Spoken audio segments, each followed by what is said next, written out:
Assalamu alaikum. Alaykum assalam wa rahmatullah. My question is there any special amal prescribed for the day 15 of Shaban, since it is said that Allah forgive us on this day?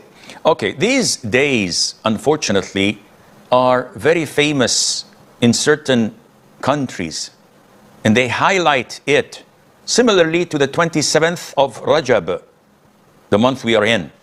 So people designate certain deeds, certain forms of worship, certain adhkar. They gather and they make a mawlid or they make a celebration saying that this is the miraculous night journey. And there is nothing in Islam, neither the Qur'an nor the Sunnah, that supports this. Oh, Sheikh, millions of Muslims are celebrating it. You guys know more than them. And the issue is not you guys looking down at us know more or not. The issue is, do you have proof from the Qur'an or from the Sunnah? So no, it's not mentioned in the Quran, but in the Sunnah, we have Maulana so-and-so says, show me, ya akhi, in Sahih al-Bukhari, Muslim, Sunan Ibn Majah, Nasai, Tirmidhi, Abi Dawood, Musnad al-Imam Ahmad, the books of Sunnah, the books of Hadith. Show me your evidence. Oh, no, but it is, let me look. They go for a couple of months and come back, said, we didn't find anything, but Sheikh, our ancestors have been practicing it for centuries. This is what the idol worshippers said when the messengers came to them with the message of truth. They said, well, we can't abandon what our ancestors used to worship. And this is a big mistake. Likewise of the 15th of Shaban. You look around in the Sunnah and you'll find fabricated hadiths in the tens. Weak hadiths, Hasan hadith maybe. And the best you get out of these hadiths, that this night is a blessed night, like Friday. Do you doubt that the day of Friday is a blessed day and the night of Friday that precedes it is a blessed night? No one doubts this.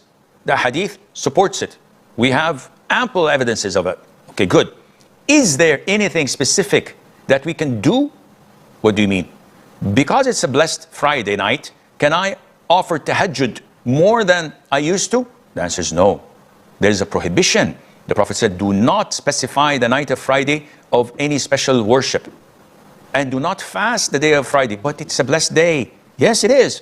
But specifying and designating a form of worship as the one you're doing is an innovation. The Prophet didn't do it. Not only that, he prohibited us from doing it. So the same thing goes for the middle of Shaban. It's a blessed night. Allah Azza wa Jal may forgive all Muslims in it. But never ever we were told or instructed or commanded or directed or guided by the Prophet ﷺ nor his companions that this night is the night and we have to do Salatul Tasabih or do certain types of dhikr or from Isha till Fajr read the Quran. All of this is an innovation. I hope this makes sense, but those who are fixated, those who are in this stagnant water would never believe, would never be convinced, because they don't have it in them that they want to follow Quran and the Sunnah. They would arrogantly say, do you think I'm going to worship Allah and He's going to punish me for that? The answer is yes. He's going to punish you not for worshiping Him, rather for leaving the Sunnah, for going against the way of the Prophet ﷺ, for thinking that you know better than Him and better than His companions. May Allah be pleased with them.